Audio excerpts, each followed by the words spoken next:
şehitlerin kanıyla sulanan, bu yüzden yalanımız oldun, davamız oldun, sevdamız oldun Filistin'in.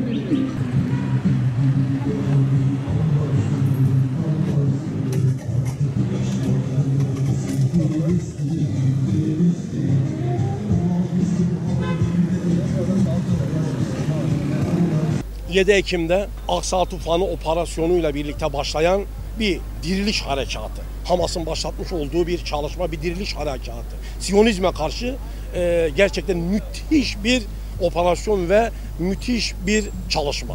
Rabbim kardeşlerimize yar ve yardımcı olsun. Biz de o gündür bugündür kardeşlerimize bir anlamda destek amacıyla bu destek çadırlarını kuruyoruz. Yürüyüşlerimizle, etkinliklerimizle, sahada mitinglerimizle, faaliyetlerimizle Gazze'ye yani Hamas'a, Müslümanlara, direnişe destek olmaları için çağrılarda bulunuyoruz. Bu maksatta geçen pazar günü de Adana'da büyük bir etkinlik yaptık. Aksa Tufan'la destek mitingi etkinliği yaptık ve halkımız, Adanalı kardeşlerimiz ciddi anlamda destek de sağladılar.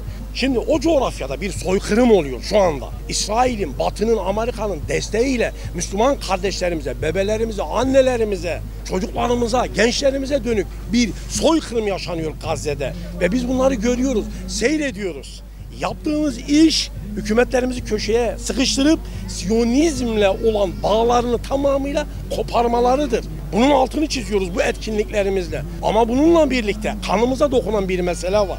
Birilerinin sanki hiçbir şey yokmuş gibi hareket etmeleri de açıkçası kanımıza dokunuyor. Bu gayretullah'a da dokunur.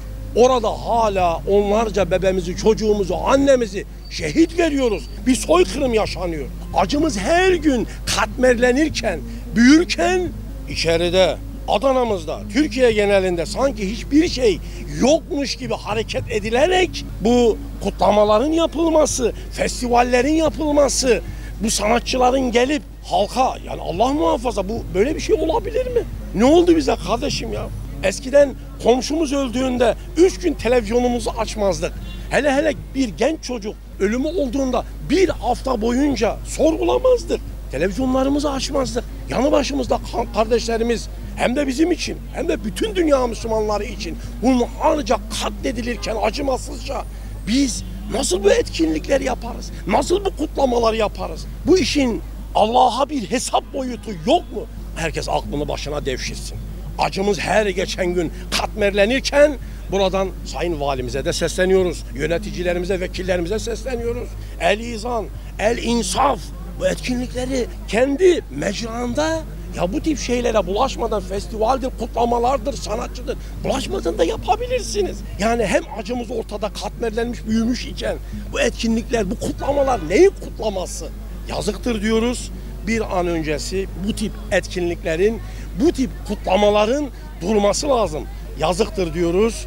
Herkesi insafa ve vicdana davet ediyoruz inşallah.